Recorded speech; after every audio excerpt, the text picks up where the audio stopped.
Buenas tardes, compañeros. Vamos a empezar el curso de hoy.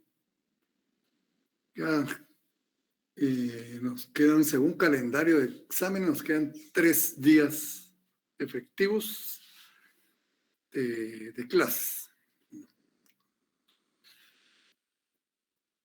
que empiezan casi a finales del mes. Pero vamos a continuar, pues, y vamos a llegar hasta donde nos permita los puntos que habíamos planificado desarrollar. Bien, hoy vamos a empezar con otro tema importante. Siempre es de aplicación transversal a todo el curso. Todo lo que hemos visto, como son los principios básicos, ¿verdad? Este curso. Ojalá que estos momentos ustedes ya hayan ido madurando esa idea, ya hayan estado viendo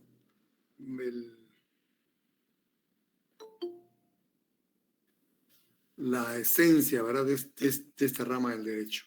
En el transcurso de la semana, si no hay algún contratiempo que uno no sabe, van a llegar ese documento de apoyo de la primera clase. No lo he pasado porque no he podido desentrar una cuestión ahí que no me deja trasladar el documento que tengo ahí. Te voy a pedir a ver cómo solucionamos ese problema para que les llegue. Bien, dicho esto, pasamos al tema de hoy, que es aplicación de leyes extranjeras. Se han dado cuenta que a lo largo del desarrollo del curso, esta ha sido una de las esencias, ¿verdad?, del derecho internacional privado, determinar la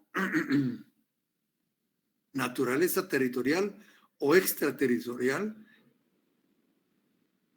de una norma jurídica. Y algunos estados en algún momento determinado se rehusaban a aplicar leyes extranjeras. Y si ustedes se habrán dado cuenta, a lo largo de la exposición sobre aplicación de leyes extranjeras, han pasado 3 etapas, se han verificado 3 etapas muy importantes respecto a este tema de aplicación de leyes extranjeras. La primera etapa fue la no aplicación de leyes extranjeras. Ningún país estaba dispuesto a aplicar leyes extranjeras alegando soberanía. Y aseguraban que aplicar leyes extranjeras afectaba directamente la soberanía de los estados y por tanto no se podía aplicar porque no pertenecía a la manifestación, ¿verdad?, legislativa de su soberanía propia. Entonces no se aplicaban leyes extranjeras. Y ahí vimos la territorialidad absoluta, ¿verdad?, de la ley, o la personalidad absoluta, donde, bueno, váyase usted y llévese mi sistema jurídico, ¿verdad?, tiene que aplicarse. Una manifestación muy rígida del concepto de soberanía. Bajo este esquema de realidad, el derecho internacional privado, tal como lo vemos hoy, no tiene viabilidad de existir, ¿verdad? Entonces, esta primera etapa fue abandonada porque es impráctica, totalmente impráctica, no aplicación de leyes extranjeras. Posteriormente, pasamos a una segunda etapa, la etapa de la cortesía, como ya lo vimos, ¿verdad? Podríamos ponerle cortesía internacional. La cortesía internacional.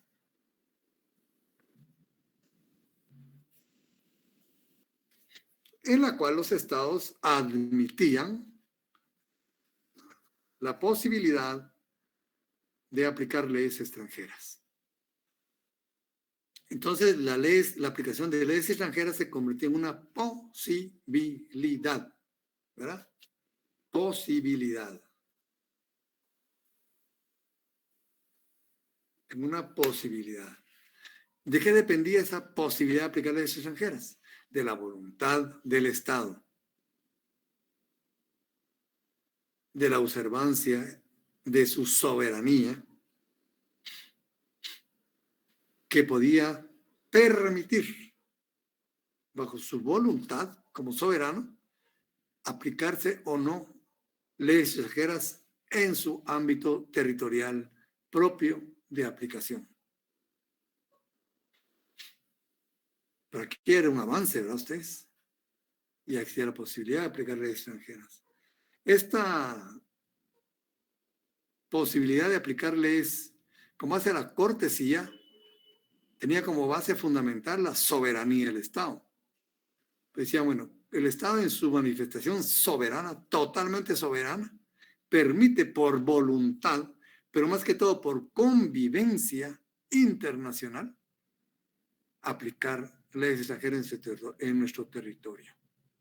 Es decir, porque queremos, ¿verdad? No porque no se nos obligue. Entonces ellos manifestaban pues valores, ¿verdad?, muy grandes que ameritaban permitir la aplicación de leyes extranjeras. Pero esta aplicación de leyes extranjeras, que era una manifestación de la soberanía del Estado, incubada, ¿verdad?, en esa manifestación de voluntad de aplicar esa ley extranjera, estaba basada también, tenía como un punto también de referencia la reciprocidad. Que ya se volvía ya un poco más que una cortesía para ustedes. Entonces, si un Estado en ejercicio total, pleno de su soberanía, permitía aplicar leyes extrañas en su territorio, asimismo, llegado el caso, esperaba que los otros estados en ejercicio de su propia soberanía permitiera, dado el caso, aplicar sus leyes propias en ese territorio extraño. Entonces la cortesía va íntimamente ligada con la reciprocidad. La cortesía tiene como base la soberanía del Estado. Ya empieza a utilizarse términos pues más modernos y empieza también, ¿verdad?, a discutirse la amplitud del concepto de soberanía. Ya, ya no conceptualizaban del mismo modo la soberanía que cuando no se admitía, ¿verdad? Era diferente. Y pasamos a otra etapa superior. La verdadera obligación de aplicar leyes extranjeras en los demás territorios. Es decir, que la aplicación del Estado hoy por hoy no es una gracia del Estado. No es un acto de permisión de un Estado en ejercicio de su soberanía, no. Es la manifestación propia del derecho en la convivencia internacional privada. Hoy por hoy es una obligación hacia el Estado aplicar leyes extranjeras. Y la pregunta que siempre se hace acá es, ¿y eso afecta a la soberanía? Es que ese es el dilema en esa situación, ¿verdad? Si afecta o no la soberanía del Estado. Aquí fíjense que aquí habría que introducirnos a filosofía del derecho, ¿verdad? Pero en términos generales podríamos decir que no afecta a la soberanía del Estado, porque la aplicación de leyes extranjeras se basa en principios, reglas, normas propias del derecho internacional privado que tienen precisamente como fundamento el reconocimiento a la dignidad de cada uno de los estados y el respeto a sus soberanías, la certeza jurídica y la seguridad jurídica.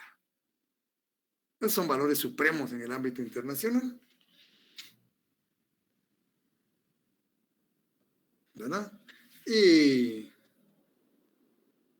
entonces, ¿verdad? Tiene siempre como punto de vista respeto a la soberanía del Estado, la dignidad de los estados, la certeza jurídica, la seguridad jurídica.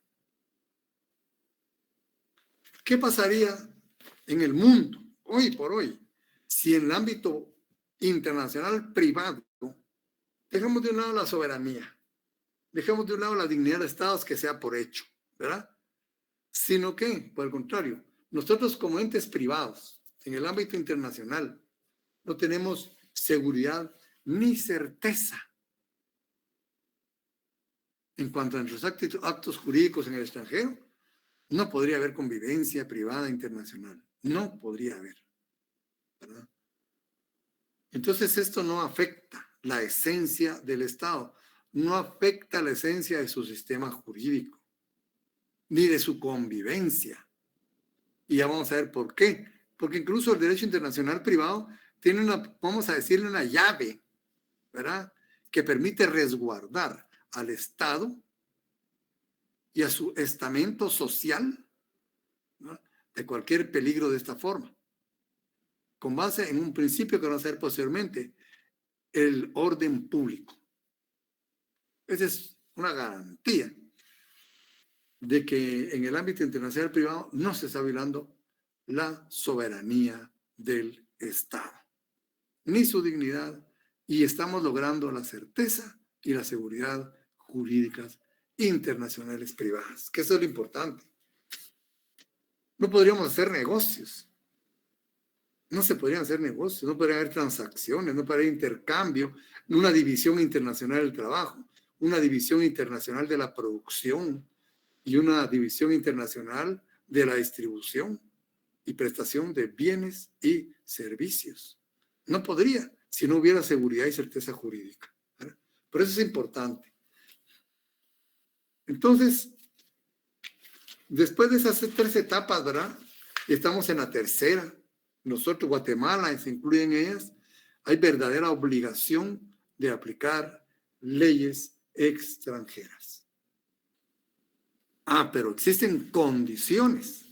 Ahí es donde empezamos a ver que no es nada más de aplicarlas, no es nada más de aplicarlas, tiene condiciones que se prueba hasta dónde llega la prueba que debe aportarse, ¿verdad? ¿Qué condiciones? Aquí vamos a ver al doctor Larios, y nos dice, la primera, dice, la existencia de una relación jurídica, obviamente, ¿verdad? Eso es obvio, la existencia de una relación jurídica. Esa relación jurídica va a reclamar la aplicación de una ley extranjera. Cuando decimos eso, ¿a qué nos estamos refiriendo? Que en esa relación jurídica existe el elemento extranjero. Porque pueden haber relaciones jurídicas sin elemento extranjero, ustedes, y de hecho las hay. Pero ahora no. Va a existir una relación jurídica y dentro de esa relación jurídica va a haber un elemento extranjero. Ese elemento extranjero va a activar al derecho internacional privado y puede reclamar la aplicación de una ley extranjera. Y siempre entre esa primera condición, una situación conflictiva en la cual una de las partes o las dos reclaman que el problema se resuelva haciendo una ley sustantiva a la ley normal del foro. Esa va a ser la primera, ¿verdad? Esa ley sustantiva sería en los principios del derecho internacional privado, que habíamos dicho que es un derecho procesal sui generis, ¿verdad? Pero va a resolver el problema central. Y de último se va a aplicar pues una ley que no es del foro, ¿verdad? A través de ese procedimiento, una ley que no es de ahí, pero va a surtir efectos en este otro territorio. La segunda condición es la prueba de la ley. Ya hemos dicho nosotros que en el proceso no se prueba la ley, ¿verdad? Solo se prueban hechos. En el proceso se prueban los hechos. ¿Qué hechos? No todos, ¿verdad? Los hechos en controversia. Eso, no todos los hechos, no cualquier hecho. Los hechos en controversia. La ley no se prueba, pero en el derecho internacional privado sí. Imagínense ustedes que esas son las diferencias, mire, que nos va dictando el derecho internacional privado cada paso. ¿Se dan cuenta? Que estas son las diferencias fundamentales que nos va poniendo, ¿verdad?, el derecho internacional privado. Entonces, debe probarse la ley. Esto ha dado lugar a dos corrientes diferentes.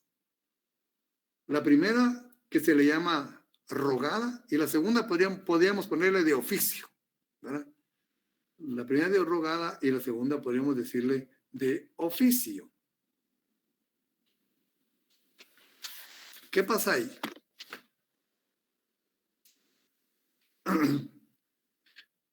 En la rogada, ¿verdad?, la ley extranjera debe ser alegada y probada, ¿verdad? Debe ser rogada y probada, alegada y probada. Ahí estamos rogando su expresión. En la de oficio, se supone, conocida por el juez, que la va a aplicar inmediatamente, ¿verdad? Aquí ya nos vamos a la ley. Dirijámonos a nuestra ley del organismo judicial. Pero voy a leer el artículo. Ustedes me dicen qué escuela sigue. Si es la rogada o es la de oficio. Los tribunales guatemaltecos aplicarán de oficio cuando proceda las leyes de otros estados. La parte que invoque la aplicación del derecho extranjero o que disienta de la que se invoque y aplique, ¿verdad?, deberá probarla, ¿verdad? ¿Qué corriente sigue Guatemala?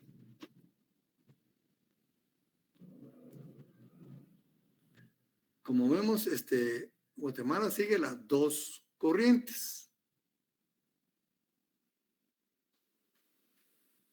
No digamos mixta, pues no es mixta, son las dos corrientes. La de oficio, cuando dice, los tribunales guatemaltecos aplicarán de oficio cuando proceda la ley de otros estados. Ahí podríamos poner punto, y hay un punto ahí, ¿verdad?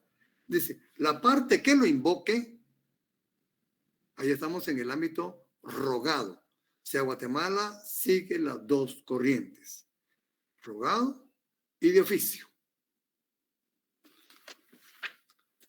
¿Qué nos dice el Código de Derecho Internacional Privado? Ahorita acabamos de ver la ley del organismo judicial y nos trasladamos al Código de Derecho Internacional Privado. ¿Qué nos dice?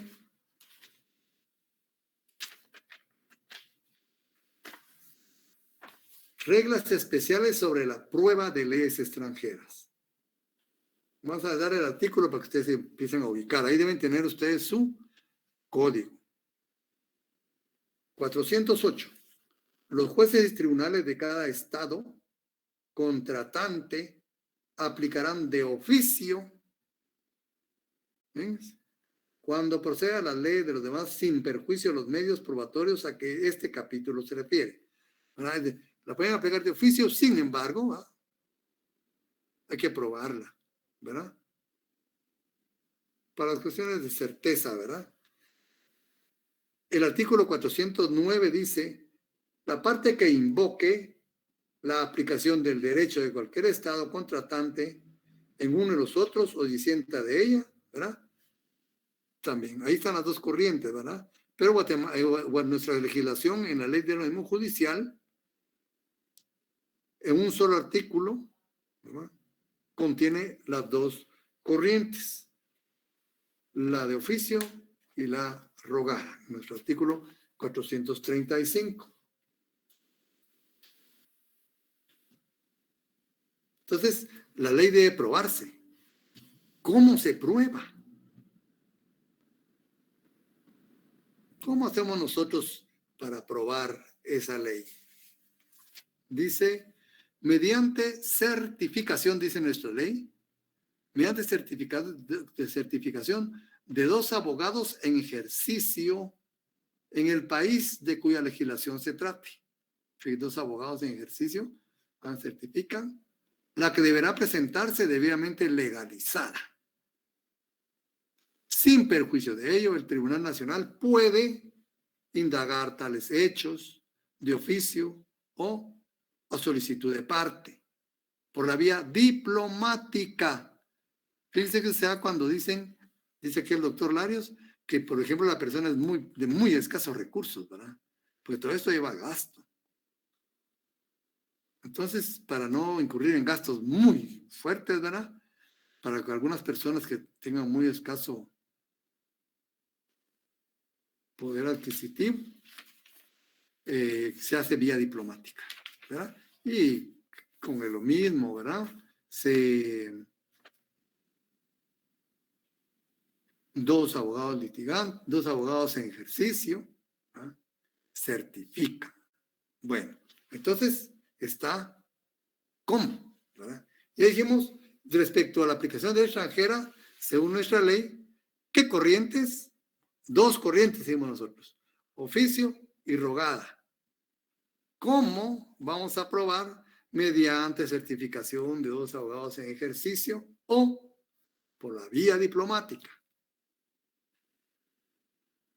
o por otros medios reconocidos por derecho internacional, ¿verdad? Bueno, ¿qué se prueba de la ley? ¿Qué de ustedes como jueces? Pónganse que ustedes fueran los jueces y necesitan saber una ley extranjera, si se puede aplicar o no. Como jueces, ¿qué pedirían que les llevaran? O sea, ¿qué pedirían que probaran las personas? Eso es importante, ¿verdad?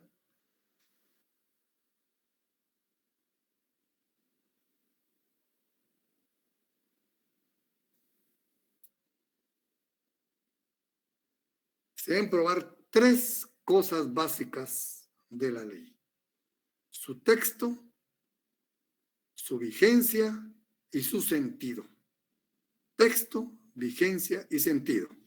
Eso lo dice el artículo 35 de la ley del organismo judicial y el artículo 409 del Código de Derecho Internacional Privado. Regularmente, en la rogada, ¿verdad?, es donde se pide más esa prueba, ¿verdad? Texto, vigencia y sentido. Mediante 2 abogados, ¿verdad?, que certifican.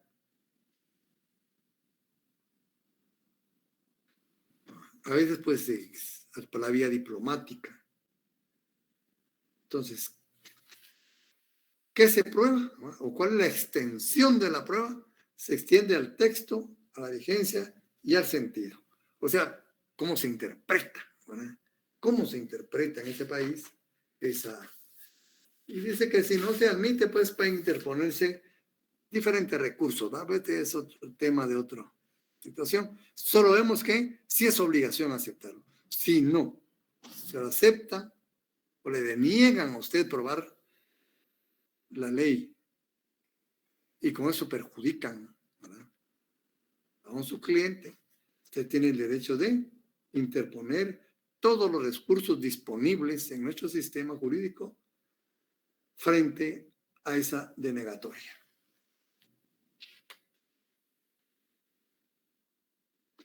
Hay una convención, aquí la pone el doctor, una convención interamericana sobre información acerca del derecho extranjero, pero esta no está ratificada por Guatemala.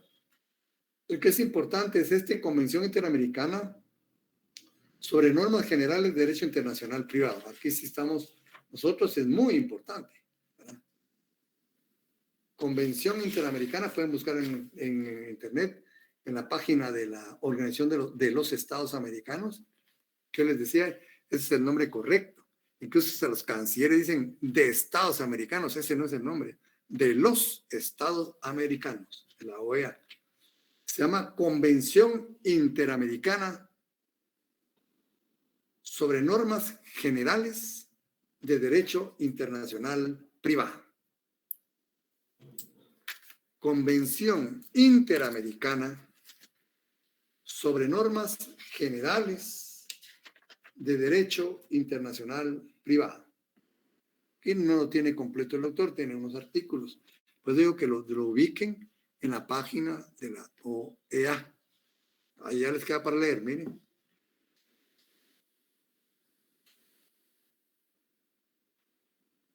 Tiene cuestiones muy importantes, ¿verdad? Vamos a ir leyendo, vamos a ir adentrándonos en las leyes, ¿verdad? Para ir conociendo ya normativa propia. Dice, en todo Estado contratante, dice el Código de Derecho Internacional Privado, donde existe el recurso de casación o la institución correspondiente o equivalente, ¿verdad? Podrá interponerse por infracción, interpretación errónea o aplicación indebida de una ley de otro Estado contratante en la medida que concierne los casos respecto al derecho nacional, ¿verdad? Cada Estado contratante se obliga a suministrar a los otros en el más breve plazo posible la información a que el artículo anterior se refiere. O sea que hay respaldo pues en cuanto a que esta situación se convierte en una cuestión pues de carácter serio, ¿verdad? Y debe tener el apoyo de los demás estados, porque estamos hablando de aplicación de la justicia. Y esto es lo importante. Ahora, cuando empezamos el curso, dijimos la resolución justa, porque si no es una resolución justa, no es una resolución de derecho. Y si no es de derecho, no nos corresponde a nosotros. No nos corresponde a nosotros. Entonces, como vimos,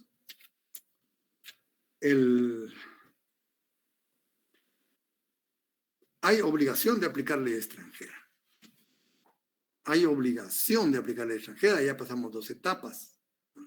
Pero respecto a ella hay 2 corrientes, ¿verdad? La que la aplica de oficio y la que la aplica por rogado. De oficio se supone, conocida por el juez, es muy difícil, ¿verdad? ¿Qué juez podrá tener una competencia ilimitada en cuanto a derecho comparado? ¿Cuántas legislaciones podrán conocer? Entonces,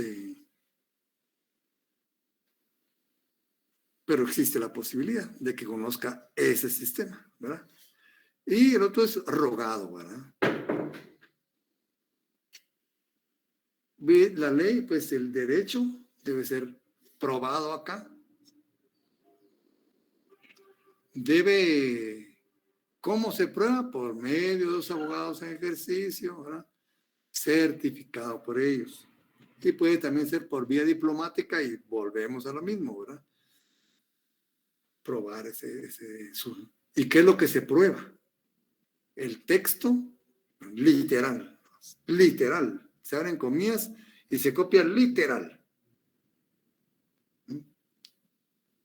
Su texto, su vigencia, está vigente desde el año tal y tal, y a la fecha continúa vigente, ¿verdad? Y sentido, cómo se interpreta. Bueno, esa es una situación. Entonces tenemos algo que damos por sentado hoy por hoy. La obligación de los estados de aplicar leyes extranjeras. Ahora viene la otra pregunta. ¿Esa obligación es ilimitada?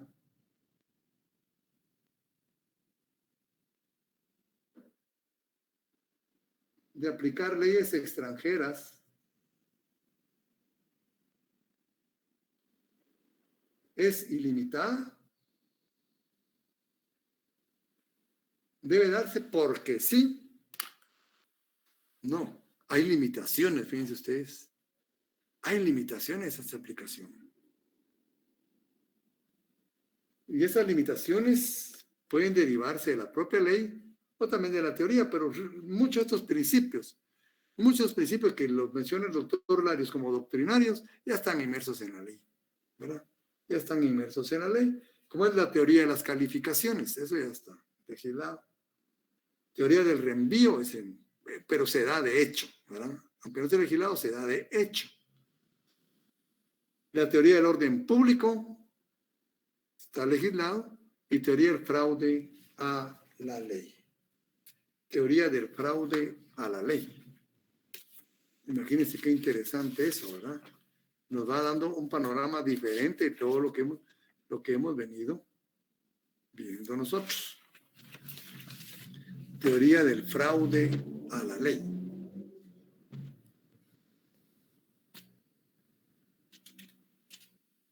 Bien, entonces, la teoría de las calificaciones, como les decía, el sistema jurídico y por ende el derecho, vamos entre comillas, es un producto cultural.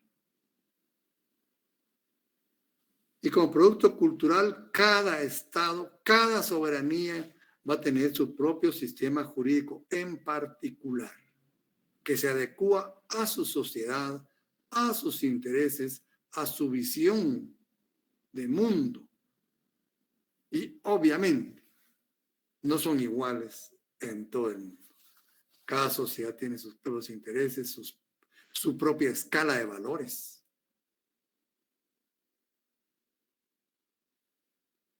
¿Verdad? Como miran ustedes ahí en otros países, prefieren darle comer a un animal y hay personas que están muriendo. En Estados Unidos entran en cadena de televisión, desatan como unas 20, 30 ambulancias, grúas y todo por sacar a un perro de un hoyo, que es correcto, es bueno hacerlo. Pero al mismo tiempo están muriendo miles de millones de niños y nadie se da por enterado. Esas son las contradicciones, ¿verdad?, que hay en las sociedades. Esas son las contradicciones que se dan en las sociedades, ¿verdad? Pero así es, y así que en eso convivimos. Entonces ahí hay calificación. ¿Qué importancia le damos a determinadas situaciones? ¿Cómo calificamos determinadas instituciones jurídicas?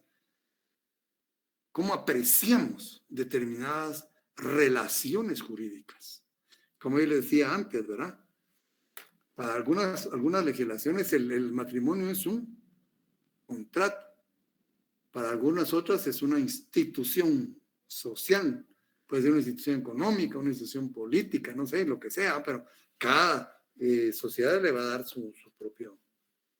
Y aquí no calificará, simplemente es la unión entre un hombre y una mujer sin determinar su naturaleza. Y la capacidad, ¿verdad? Cada quien va a determinar a qué edad va a admitir la capacidad de las personas. Porque según sus propios valores, su propia organización social, ya lo considera humanamente apto para responder por sí mismo. Entonces, de ahí se deriva la teoría de las calificaciones, ¿verdad? Dice el doctor Larios aquí, se funda en que la forma como se aprecia una relación jurídica es esencial para la solución de conflictos de leyes.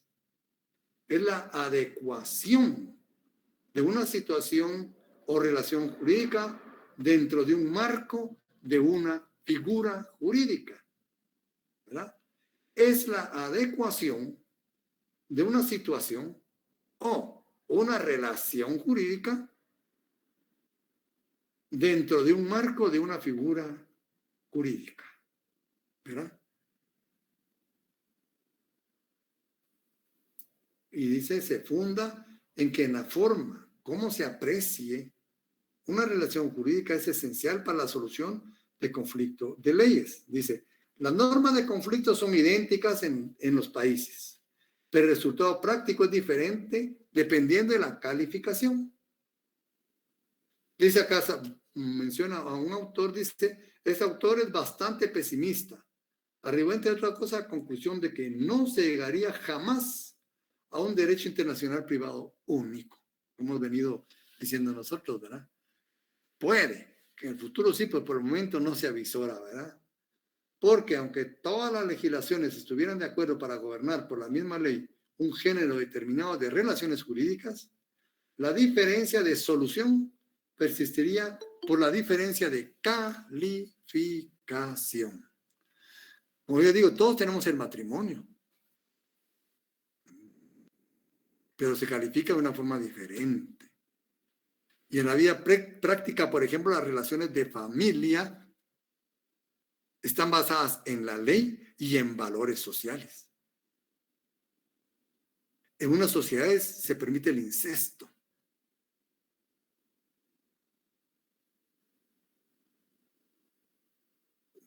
¿Verdad? Permiten el incesto. Permiten la poligamia, la poliandria, que es con las mujeres, ¿verdad? Permiten el matrimonio igualitario. Y eso lo quieren imponer, eso es imposible, no podría ser así, porque son valores culturales, pero nosotros tenemos nuestros propios valores, no se los puede imponer y decir que estamos atrasados por no ver una situación de una determinada manera. Y esto pues tiene muchas cuestiones, ¿verdad? Este ya tiene cuestiones de carácter de dominio mundial, de control social, del control de la humanidad como concepto del derecho internacional. Imagínense ustedes para que todo el mundo viviera en las mismas condiciones que un estadounidense clase media. Fíjense, necesitaremos, si no mal me acuerdo en el artículo que leí, 5 planetas Tierra para tener todos esos satisfactores que tiene la clase media, ¿no?, de los Estados Unidos. Es decir, que materialmente estamos limitados a aspirar a ello. Pero lo exigimos, y esa exigencia provoca tensión. Y ahí viene toda esa cuestión, ¿verdad? De los grandes transnacionales metiéndonos ideas nuevas, ¿verdad? Como les digo, se mueren por un perro, pero abortan sin ningún problema. Una vida humana. Los que creemos en Dios, pues también tenemos otro problema más todavía, ¿verdad? En ese tema. Bien, ¿y esto a qué viene? Porque estamos calificando. El aborto es permitido en otras sociedades. ¿Cómo calificarán ellos esa vida? Nuestra legislación es muy clara, ¿verdad? Desde la concepción. Pero eso responde a valores nuestros. Bien, y ahí viene esa calificación. Pero también hay calificaciones, no solo en esto, ¿verdad? Es bastante amplio, que ustedes ven la gama de valores es inmensa, ¿verdad? En el ámbito internacional. Entonces, dependiendo de la calificación, así va a ser el resultado. Y esa calificación muchas veces tiene como punto de referencia dentro de esa relación jurídica lo que se llama el punto de conexión.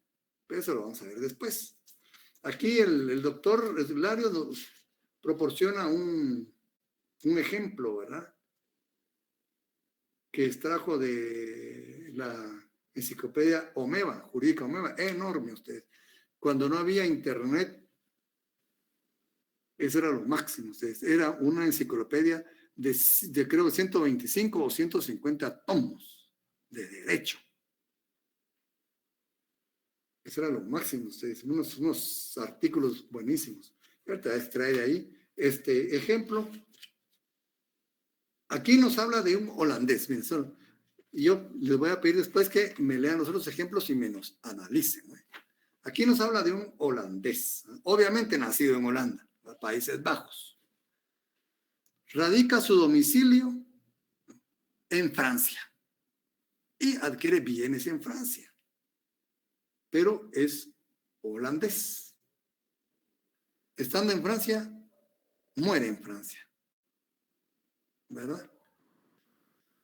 Pero antes de morir, él dicta o rehace su testamento hológrafo. Otorga su testamento hológrafo. ¿Y cuál es el testamento hológrafo, jóvenes? ¿Está permitido en Guatemala? Pregunto. Aquí empezamos, ¿ven? Empezamos a estudiar, ¿verdad? Todo esto lo tienen que tener ustedes en la mente. Ya este día es sabido, ya debe ser sabido por ustedes. Ya tendría que ser sabido. El testamento hológrafo es el testamento hecho a mano. En unos países es permitido, ¿verdad? Y no tiene mayores formalidades. En Guatemala sí. Entonces aquí podría haber un problema, ¿verdad? Fíjense, tanto Holanda y Francia coinciden en una cosa. Admiten que para la capacidad es la ley nacional. Nosotros la ley de domicilio. Ahí ya estamos diferentes, ¿verdad? Pero Francia y Holanda para la capacidad aceptan y observan la ley nacional. Y para la forma, acuérdense que es un contrato hológrafo, la ley del lugar, el locus regit actum. Ahí no hay ningún problema, ¿verdad? Bueno, ya vamos bien. Pero, ahí hay un pero. La ley holandesa prohíbe, no permite que los holandeses, sus nacionales, no prohíbe que sus nacionales, ¿verdad?, otorguen testamento hológrafo. Capacidad. Ningún holandés puede otorgar testamento hológrafo. Pero el problema es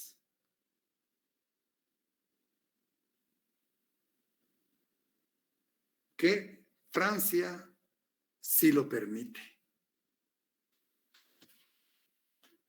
Francia sí, ese fue un caso verídico, ¿verdad? Francia permite el testamento hológrafo y Holanda no lo permite. Holanda no lo permite a sus nacionales.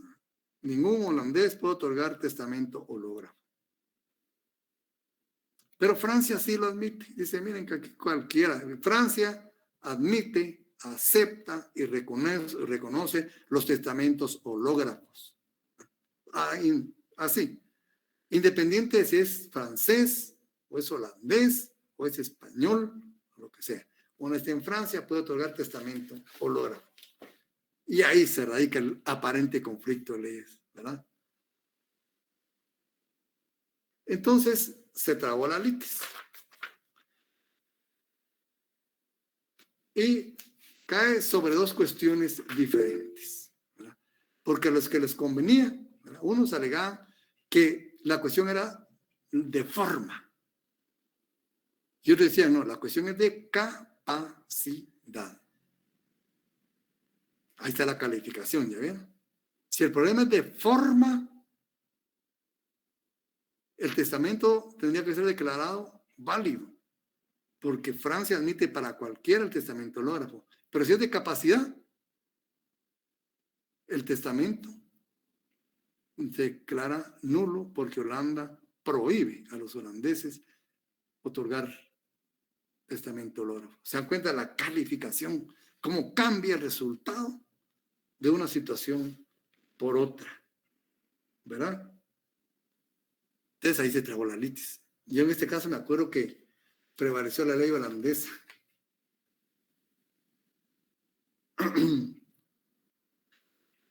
Y si prevalece la ley holandesa, fue declarado nulo, ¿verdad? Y el Estado adquiere los bienes. Porque si se declara válido por la forma, ¿quiénes heredan? Sus herederos, ¿verdad? Los que le damos en realidad legítimas. ¿Cuáles son las legítimas, jóvenes? Algunos saben qué son las legítimas.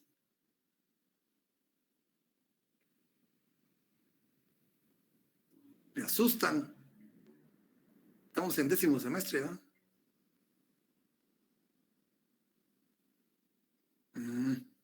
Bueno, empiecen a buscar todo eso, pues, porque sí. O no tienen ganas de hablar. Yo preferiría, ustedes, que no tuvieran ganas de hablar a que no supieran. Me preocupa más que no sepan a que no deseen hablar. porque son temas que sí, ya a estas alturas, 10º semestre, ya tienen que saberlo, ¿verdad? Entonces, están las legítimas, se ven en derechos de sucesión, ¿verdad? Vayan, desempolven sus diccionarios jurídicos. Y nuestra ley tiene quienes considera, como decir, sucesores naturales, ¿verdad?, de los causantes. A grandes rasgos se los digo, pero por favor, infórmense más porque ya estamos hablando con estudiantes de 10º semestre. Bien, entonces, ven cómo cambia si se califica o no se califica. Bueno, pero nuestra ley lo tendrá. Claro que sí. Veamos el artículo 25 de la ley del organismo judicial. El artículo 25, y incluso dice calificación, ahí miren. La calificación de la naturaleza de la institución o relación jurídica se efectuará de acuerdo a la ley del lugar en que se juzgue. ¿Ves? Así nos dice nuestra ley. Si está juzgando en otro lugar, ahí que califiquen, no nosotros. Si hay duda en la calificación. ¿Y qué se califica? Según nuestra ley, se califica la naturaleza de una institución jurídica. Pero también se puede calificar la naturaleza de una relación jurídica. ¿Relación jurídica e institución jurídica son lo mismo o son diferentes? Otra pregunta, apúntenlo ahí, artículo 25. ¿Qué se califica? La naturaleza. ¿De qué? De una relación jurídica, pero también se puede calificar la naturaleza de una institución jurídica. Pero también tenemos al Código de Derecho Internacional Privado, perdón, en su artículo 6, también tiene lo que es la teoría de las calificaciones. Dice el artículo 6 del Código de Derecho Internacional Privado. Ustedes van escribiendo a la par de los artículos que estamos viendo y apunten ahí. Hagan esos apuntes. Tienen que tener su ley.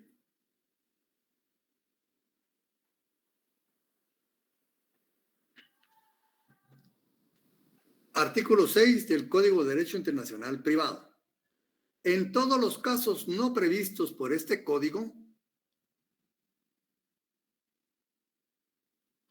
cada uno de los estados contratantes aplicará su propia calificación. Miren, otra vez, teoría de las calificaciones. Aplicará su propia calificación a las instituciones o relaciones jurídicas, ¿verdad? Concuerda totalmente con nuestra ley, ¿verdad? ¿Qué se califica? Pero nosotros decimos la naturaleza. Yo creo que nuestra ley está más clara, ¿verdad? La naturaleza. Acá también dice, calificamos instituciones jurídicas y relaciones jurídicas que hayan de corresponder a los grupos de las leyes mencionadas en el artículo 3, ¿verdad?, de este código. Las leyes territoriales, las leyes personales y las leyes voluntarias. Por decir, ¿dónde metemos, verdad?, en esos grupos esa relación o esa institución? ¿Esa institución va en ley personal o va en ley territorial o va en una ley voluntaria? Eso quiere decir este artículo. ¿Dónde vamos a ubicar? Porque eso es lo que se ubica, ¿verdad? Eso es lo que nos viene a dar ese resultado. Entonces, como ven, la teoría de las calificaciones es muy importante. Y desde ese punto de vista, si calificamos una institución que no concuerda con nuestra legislación y debe aplicarse otra, ahí ya no aplicamos nosotros nuestra ley. Y no estamos violando reglas ni principios de derecho general privado, ni estamos fortaleciendo nuestra soberanía porque no aplicamos una ley extranjera. No, simplemente estamos caminando entre el campo del derecho internacional privado que nos permite hacer estas situaciones.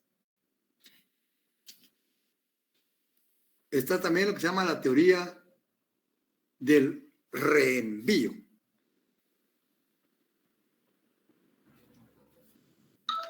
Fíjense ustedes que esto es bastante importante porque como cuando se juega ping-pong, ¿verdad? Que va de un lugar a otro el caso. Dice aquí, la teoría del reenvío.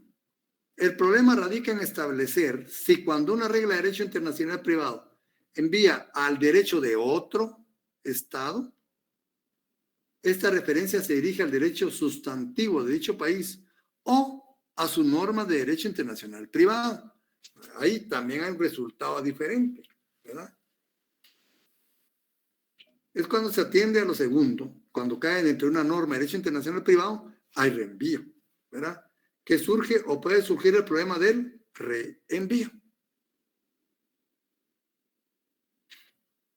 Consiste en que la ley de un Estado estipula que en un caso determinado debe aplicarse una ley extranjera y esta a su vez envía de regreso a la primera.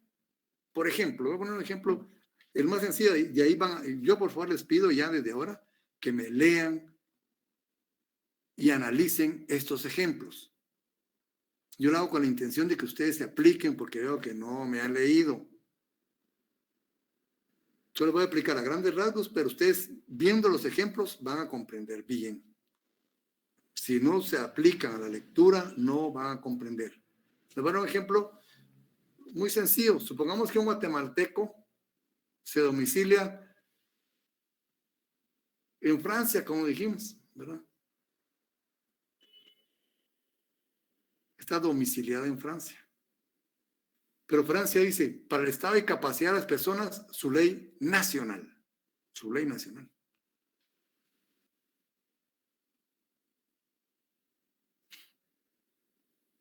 Y en Francia, hipotético, solo para que nos demos una idea de cómo es el reenvío. ¿Verdad? Está la persona tiene 18 años. Y en Francia se adquiere mayoría de edad a los 21.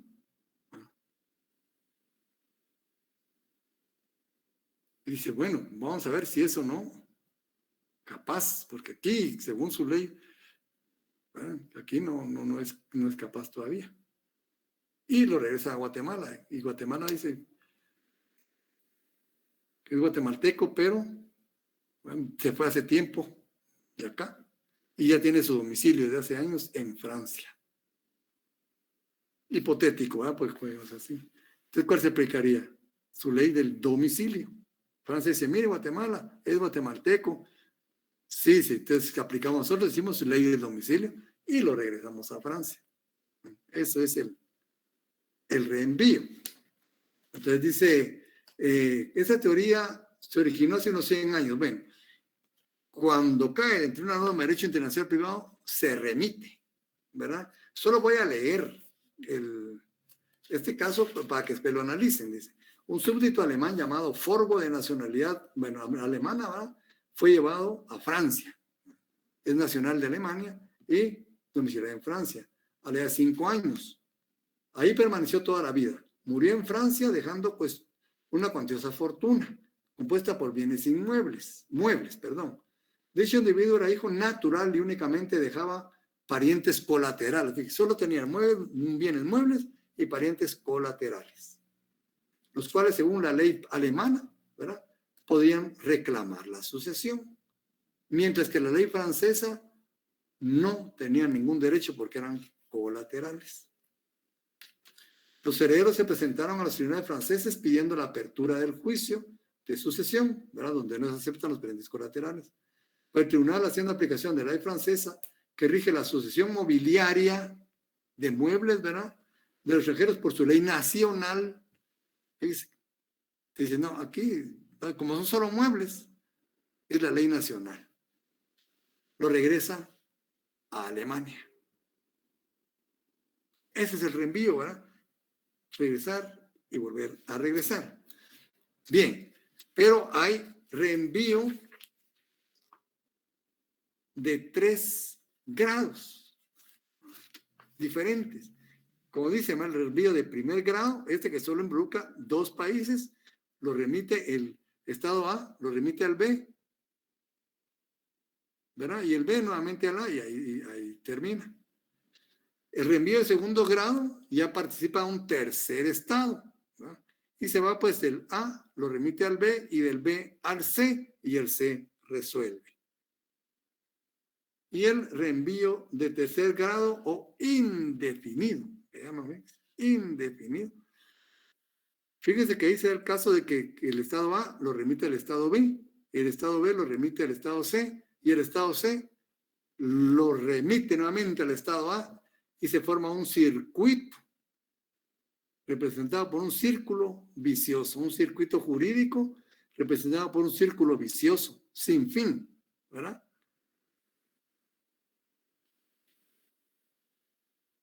Les voy a leer el del tercer grado. Por favor, me lo analizan, estos 3, por favor. El tercer grado o indefinido, dice, se produce cuando son varias las legislaciones que se declaran incompetentes, siendo imposible determinar qué disposiciones de orden interno se deben aplicar a la relación jurídica en forma definitiva. También recibe el nombre de reenvío sucesivo o indefinido. Lascano nos da el ejemplo siguiente. Un argentino, nacional argentina, cuya capacidad jurídica se trata de decidir, está domiciliado en Estados Unidos de América. Fíjese. Argentino, nacionalidad estadounidense de domicilio, con domicilio en Estados Unidos, y el acto se realiza en Francia, por decirles algo. Fíjese. El estado domiciliado, es argentino, ¿verdad? Domiciliado en Estados Unidos, se va a Francia y hace un acto jurídico en Francia. Francia aplica la ley nacional para la capacidad. ¿Cuál será la ley nacional? Argentina, que es su nacionalidad, y se va a Argentina. Pero Argentina dice, no, la capacidad es por la ley del domicilio, y lo remite a Estados Unidos, a que es su domicilio. Pero Estados Unidos dice que en caso de tener dudas sobre la capacidad, debe regirse por la ley del lugar en que se celebre ese acto. ¿Y dónde se va a celebrar el acto? En Francia. Y así, ¿ves? Se traba el círculo vicioso. La corriente nueva que hay para tratar de resolver esto, dicen que el país que resuelve, en este caso que se traba este círculo sin fin, es que al Estado que le llegue por segunda vez, que sea el primer Estado que por segunda vez le regresa el expediente, vamos a decir algo, el caso, debe resolver, ¿verdad? Que Francia dice, bueno, que conozca Argentina. Argentina dice que conozca Estados Unidos. Estados Unidos dice no, que conozca Francia. Le llega una vez, según las nuevas corrientes, Francia tendría que resolver. Ya dio una vuelta y no puede continuar, ¿va? Porque la justicia no se puede negar. Esta es una corriente que se está afianzando hoy por hoy. Como ven, son cuestiones reales, estas no son hipotéticos, ¿verdad? Entonces, y pasamos a un principio muy importante, la teoría del orden público. Vamos a leer el artículo que nos fundamenta el principio del orden público, teoría del orden público, porque este encierra todo, ¿verdad?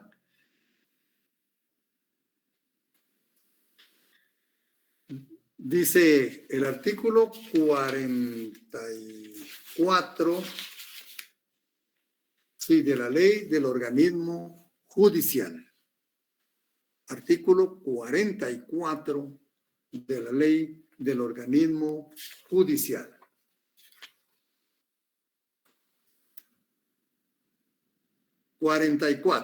Hermetismo del orden público. Este es fundamental para el derecho internacional privado. Es vital. Y este nos reafirma que los sistemas jurídicos son productos culturales que responden a una escala de valores. hermetismo del orden público. No tienen validez, fíjense, no tienen validez, ni tienen efecto alguno, o sea, ningún efecto en la República de Guatemala. ¿Quiénes? Leyes, las disposiciones, las sentencias de otros países, ¿verdad? Leyes, disposiciones y las sentencias, esas son de carácter público, ¿verdad? Así como, ya vamos al aspecto de carácter privado, los documentos o disposiciones particulares. Hay público y privado acá. Leyes, disposiciones y sentencias en lo público y en los particulares, documentos o disposiciones provenientes del extranjero. Estas no tienen aplicación, sí menoscaban la soberanía nacional. No se aplican, aquí no hay obligación, ni Guatemala incurre en ningún error, ni conflicto, ni fallo, ni nada, ¿verdad? Está ahí, como decimos, en el pleno uso de su soberanía puede hacerlo. Dice, si menoscaban la soberanía nacional, no se admiten. Si contradicen la constitución política de la República, una relación directa del derecho constitucional con el derecho internacional privado, lo que habíamos hablado, ¿se acuerdan al principio de la clase? Si contradicen la constitución política de la República o contravienen el orden público. Aquí está la moral, las buenas costumbres. Por eso, en algunos otros países se harán algunas determinadas cuestiones que para nosotros no tienen, no pueden, ni deben tener validez por nuestra moral, por nuestras costumbres, por nuestros valores, por nuestra constitución, por nuestra soberanía. Y aunque hoy por hoy hay obligación del Estado de aplicar leyes extranjeras, Guatemala en el pleno uso de soberanía y bajo esos estrictos principios puede no aplicar leyes, disposiciones, sentencias, sin incurrir en responsabilidad alguna. Este es el hermetismo del orden público. Esto es una como llave, como escudo, ¿va ustedes? Que protege nuestra sociedad, protege nuestros principios, nuestros valores y nuestro sistema jurídico. Este artículo 44, señálenlo, subrayenlo, ¿verdad? Bien. Y tenemos teoría del fraude a la ley. Teoría del fraude a la ley.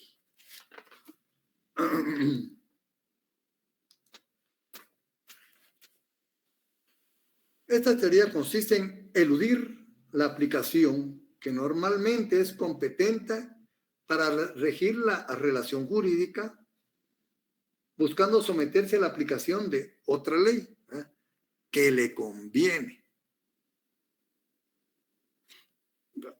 En Argentina se dio un caso ahora con eso del cambio de sexo y todo ustedes. Que las mujeres se jubilan 5 años antes que los hombres por edad. Por ejemplo, poner un ejemplo, ¿verdad? Las mujeres tienen derecho a jubilarse a los 60 años, por decirles algo, y los hombres hasta los 65. Entonces, un varón, un señor, se declaró mujer. Este es un caso real. Y como hay obligación, ¿verdad?, de respetar cómo se considere uno, ¿verdad?, cómo se aprecie uno. Tuvieron que respetar esa su sinfonía y se jubiló a los 60 años siendo hombre, físicamente hombre. Pues dice, no soy mujer y soy mujer y soy mujer y yo pido mi jubilación y se lo otorgaron. Pero hubo otro caso también, otro que se declaró mujer también y exigió que se le reconociera esa calidad. Y lo remitieron a la prisión de mujeres y embarazó a 2 reclusas ahí. Eso es un fraude de ley. Porque yo creo que en el fondo no es cierto lo que están diciendo según las actuaciones que hacen posteriormente. Se está sustrayendo. Aquí no se están sustrayendo a un sistema, se están trayendo a una cualidad. Pero también se puede dar en los sistemas, ¿verdad? Por ejemplo, en algunos lugares donde es obligatorio el servicio militar, ¿verdad? Muchos pueden hasta cambiar de nacionalidad por tal de no prestar servicio, aunque no sea su intención. Y eso también pasó en un caso muy sonado, el caso Nottebohm, que se lo voy a mencionar siempre, que Guatemala ganó a nivel internacional. Ahí también hay fraude de ley. Eso no lo dicen ahí, pero sí lo hay. A grandes rasgos, una familia alemana que vino a Guatemala a finales del siglo XIX y principios del XX. Traían un niño, ¿verdad? Se llamaba Federico Nottebohm. La familia hizo millones aquí en Guatemala, era muy rica. Y tenían fincas, propiedades, todavía creo que en la zona 1 hay una casa Nottebohm todavía. Y tuvieron mucho dinero. Porque como ustedes saben, estalló la Segunda Guerra Mundial, no la primera, sino la Segunda Guerra Mundial. Y este señor, no obstante haber nacido tanto tiempo en Guatemala, como que Guatemala era poca cosa para él, que no quiso adquirir la nacionalidad guatemalteca. Pero resulta que en los estertores de la guerra se dio cuenta que como alemán iba a tener problemas. Y efectivamente, cuando capitula Alemania y Japón, y termina la Segunda Guerra Mundial, se empieza una persecución contra los súbditos alemanes y se confiscan sus propiedades como, ¿verdad?, condena de guerra. Y este hombre era alemán y lo que hizo fue salir corriendo ahora y se fue al Principado de Liechtenstein. Y en una forma rara, ¿va?, adquirió esa nacionalidad. Cuando Guatemala le confisca los bienes, él acude a la protección diplomática de Liechtenstein. El Liechtenstein opone, ¿verdad?, e interpone una denuncia contra Guatemala. Pero ahí se mira, ¿verdad?, cuál es la intención. Guatemala demuestra que él solo estuvo ahí, solo para ir a adquirir la nacionalidad, mientras hacía los trámites. Todos los negocios los seguía teniendo en Guatemala. Todas sus propiedades las seguía teniendo en Guatemala. Solo un hermano vivía ahí. Y él ni siquiera lo visitaba. Estuvo el tiempo que fue a firmar tal vez solo los papeles, ¿verdad? Hay un evidente fraude de ley. Se está retirando, ¿verdad?, de una para ser protegido por otro sistema. Entonces, el fraude de ley también dice, esta teoría consiste en eludir la aplicación de la ley, que normalmente es competente para regir una nación jurídica, buscando someterse a la aplicación de otra ley. El ejemplo más directo que les podría dar es, por ejemplo, en Argentina y España, hasta hace poco no existía la figura del divorcio, solo la separación. Pero la separación, como ustedes saben, no es un rompimiento total del vínculo. ¿Y qué hacían esas personas? Salían de paseo, entre comillas, ¿verdad?, y buscaban un país donde admitieran el divorcio y presentaban su demanda de divorcio, ¿verdad?, mutuo, por acuerdo mutuo en otro país, y regresaban divorciados a Argentina, alegando que debían reconocerse sus derechos adquiridos. Miren, ese es fraude de ley. Esos son ¿verdad?, divorcios adquiridos, fraude de ley. Aquí en nuestra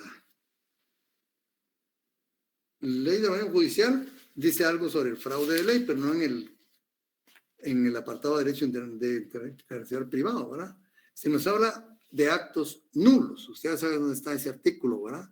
Actos nulos. Los actos contrarios a las normas imperativas o a las prohibitivas expresas son nulos de pleno derecho, salvo que en ellas se establezca un efecto distinto para el caso de contravención. Bueno, segundo párrafo. Aquí viene. Los actos realizados al amparo del texto de una norma que persiguen un resultado prohibido por el ordenamiento jurídico o contrario a él, se consideran ejecutados en fraude de ley y no impedirán la debida aplicación de la norma que se hubiere tratado de eludir. Se dan cuenta, aquí está el fraude de ley, también en nuestra legislación, en la ley del organismo judicial, ¿verdad? Dice que persiga un resultado prohibido. Ordenamiento jurídico o contrario a nuestro ordenamiento jurídico. Yo tengo fíjese que un compañero, bueno, yo le di clases, y fui a trabajar en una institución y encontré unos alumnos, me dijeron, mire, Lee, dice que ya se casó tal persona. Ah, bueno. Y me enseñan las fotos, total que se casó en Estados Unidos, pero se casó con otro hombre. Él es hombre y ahí está su matrimonio. Están las fotos, le mandó fotos y se casó con otro hombre, un matrimonio igualitario. ¿Qué efectos tiene aquí en Guatemala? Es una cuestión bien complicada, ¿verdad? Pero si nos podemos barajar muchos preceptos jurídicos de nuestra ley, ¿verdad? Que nos pueden resolver ese problema, pero ven, esas cuestiones ya se dan, jóvenes, ya están. Y tenemos que tener por lo menos un panorama amplio para ver que estas cuestiones se nos vienen encima, ¿verdad? Entonces, dice aquí, este joven salió, ¿verdad? Porque aquí no se permite ese matrimonio, él se fue a otro lugar donde se permitía y ahí se casó. Y hay muchas parejas que han hecho esto, ¿verdad? Han salido al extranjero y se casan al extranjero con personas de su mismo sexo, de aquí de Guatemala. Es un problema jurídico, social. Ojalá que no crezca mucho, ¿verdad? Pero ahí estamos.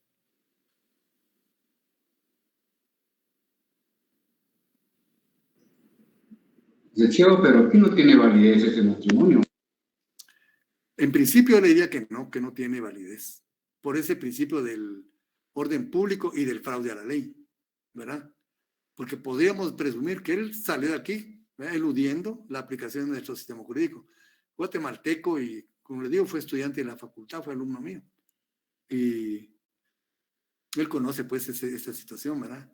Y se casó bajo las leyes de los Estados Unidos, eludiendo la aplicación de las leyes guatemaltecas. Ahora, si fuera válido allá, entonces nos queda todavía el arma del artículo 44, ¿verdad?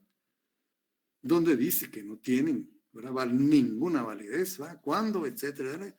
Es la ley, la constitución, las costumbres, el orden público, ¿verdad? Sí podría haber, ¿verdad? Pero como le digo, son situaciones que se están dando. ¿Sí, Marcel? Licenciado, buenas noches. Incluso el Código Civil dice el matrimonio es una institución social. El matrimonio es una institución social por la que un hombre y una mujer, dice. Así o sea, es, correcto. también no lo permitiría también acá, así ¿verdad? Es. Como ven, tenemos bastantes herramientas, ¿verdad? Y ahí es donde viene nuestra calificación. Ahí estamos calificando, como ustedes ven, ¿verdad? Y en Estados Unidos posiblemente sea válido ese matrimonio. Ahí están vestidos igual, ¿verdad? De traje, con de pingüino ahí. Y mucha gente ahí aplaudiéndoles y todo, ¿verdad? Y están ellos ahí casándose. Porque me hicieron las fotos los muchachos ahí. Y bueno, digo, tendrá validez tal vez Estados Unidos, pero aquí es otra cosa. Y los compañeros tienen razón, la intervención ha sido muy, muy acertada. Y me gusta pues que esto lo pongo yo no para burlarme ni señalar a alguien más, sino que nos sirvan como ejercicio y que veamos que estas situaciones no es teoría, se están dando en la vida real. Y ustedes que vienen atrás de nosotros con buenos años de diferencia, tal vez les toque ver en una forma mucho más frecuente estas situaciones y van a tener que resolver temas de esta situación, de este calibre, ¿verdad? Entonces, ven, pues, y, por ejemplo, aquí nos da el ejemplo, doctor Lares, también de la aplicación de leyes extranjeras en la ejecución de sentencias extranjeras, ¿verdad? Porque, por ejemplo, en el ámbito procesal civil, dice, las sentencias dictadas por tribunales extranjeros tendrán en Guatemala, a falta de tratado, porque pueden haber tratado, que determine expresamente su eficacia, el valor que la legislación o la jurisprudencia del país de origen asignen a las sentencias dictadas por los tribunales guatemaltecos. ¿Qué principios ven ustedes acá de último? Reciprocidad. ¿Se acuerdan de los principios que hemos visto que nacieron hace años? Se siguen aplicando, tienen aplicación actual.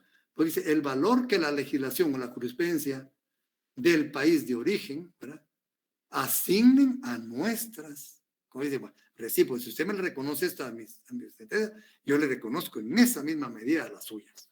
Reciprocidad. Pues dice, condiciones. No siempre, debe tener condiciones. Que haya sido dictada a consecuencia del ejercicio de una acción personal, civil o mercantil, que no haya recaído en rebeldía, que la obligación para cuyo cumplimiento se haya procedido sea lícita, que sea ejecutoriada conforme a la ley de la nación en que se haya dictado, que reúna los requisitos necesarios para ser considerada como auténtica. Si no llena esto, no se ejecuta. Ahí también, pues ahí hay una limitación, ¿verdad? No que siempre. Entonces, ahí estamos. Y como principio de derecho internacional de los derechos adquiridos, ya habíamos visto los Estados Unidos, ¿verdad?, que pasaron de la corte, los angloamericanos, pasaron de la cortesía internacional a los derechos adquiridos. ¿Qué significan los derechos adquiridos, jóvenes? Dice ahí, siempre que un derecho ha sido legítimamente adquirido en un estado, de acuerdo con las leyes ahí en vigor, debe ser reconocido su existencia por cualquier otro estado en que se pretenda hacer valer. Salvo que, jóvenes, salvo el orden público. Eso siempre, por eso le digo, este principio del orden público es enorme y muy importante. Entonces, es el único límite que tiene ese principio de derechos adquiridos es el orden público, ¿verdad? Si llega con una persona con usted que tiene calidad de casado en China, en Japón, en Corea, en Estados Unidos, en Suecia, es casado, ¿verdad? Ese es un derecho adquirido de respetarse. Pero si tiene esos bemoles que vimos, ya es, ¿verdad? Ahí entra el orden público, ¿verdad? Condiciones de aplicación de este principio. El principio está sujeto a 3 condiciones. Que se haya adquirido un derecho, obviamente, ¿verdad? Que se haya adquirido un derecho. Que dicho derecho haya sido adquirido de conformidad con una ley vigente. Legalmente adquirido. Que el respeto del mismo sea explícitamente invocado por las partes o de una de ellas. ¿Y qué dice la ley, jóvenes? Estaremos viendo aquí también nuestra ley del orden judicial, muy importante. El artículo 26 de la ley del organismo judicial, que exactamente dice, mire, derechos adquiridos. El estado y capacidad. ¿A qué se está refiriendo? Al estatuto personal. El estado y capacidad de la persona individual, extranjera, adquirida, conforme a su ley personal, será reconocida en Guatemala, y miren eso, subrayenlo o póngale resaltado con marcador, si no se opone al orden público. Nuestra ley es clara en ese sentido, miren.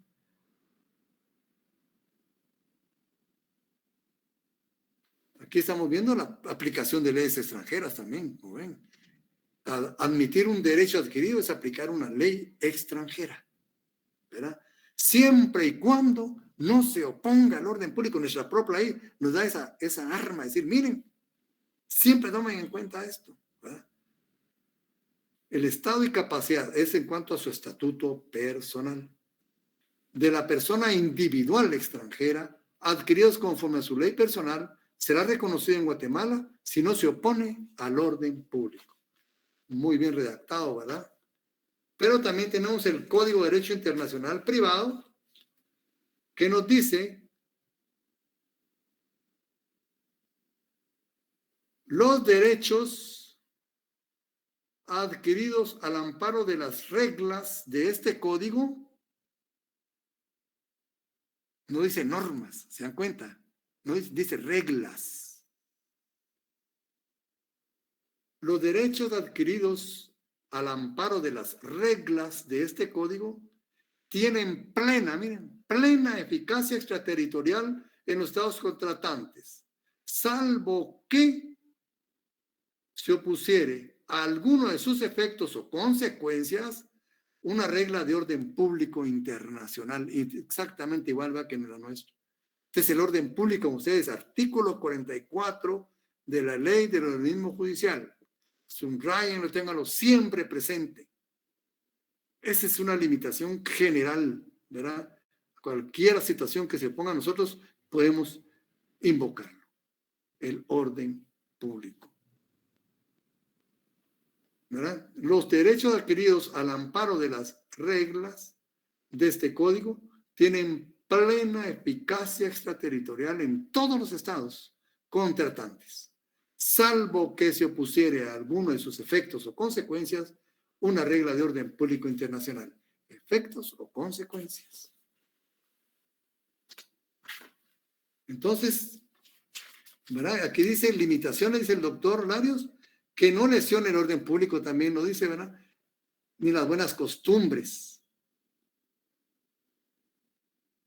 Dice, dice algo muy importante, que no se lesione el orden público interno ni las buenas costumbres, a sabiendas de que la noción de orden público y buenas costumbres es una noción muy relativa, que depende de la cultura, la educación, el clima, la religión de cada estado. Tiene mucha razón. Por eso ese orden público es muy relativo. Y pues vemos que unas figuras en otro país son normales, aquí no. Aquí no se pueden ni admitir. ¿Verdad? Y también ya en otros países los matrimonios igualitarios tienen derecho de adopción. Y hacen una caricatura de familia, ¿verdad? Y me contaba un compañero, amigo mío, que él es taxista en Nueva York. Dice que hay escuelas especiales en Estados Unidos con muchos alumnos que son hijos de papá y mamá y mamá. Esa es una de las condiciones para participar en esa escuela. Todos son hijos de papá o mamá. Y hay escuelas, establecimientos, pero muchos, dice. Y eso es pues cultural pues para ellos, ¿verdad? Y pertenece a sus propios, a su propia cultura, a su propio sistema de valores, ¿verdad? Otra limitación dice que no existe imposibilidad material de aplicarlo, ¿verdad? Por ejemplo, una figura jurídica que no existe acá no puede aplicarse. Por ejemplo, dentro de la tutela, si no me equivoco, en Argentina existe el Consejo de Familia. Aquí en Guatemala no existe esa figura. Y que nos tocara aplicar algo sobre el Consejo de Familia acá, no se puede, porque no hay una posibilidad material de hacerlo, ¿verdad?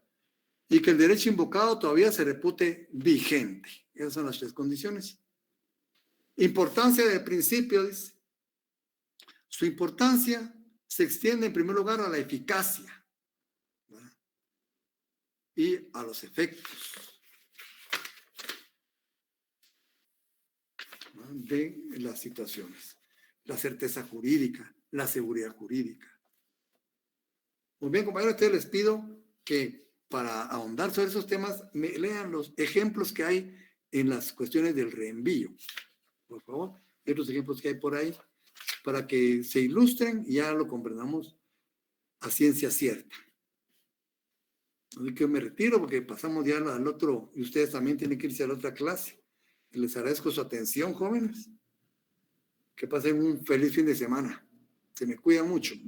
Igualmente, licenciado. Gracias, licenciado. Feliz Con el noche. permiso de ustedes.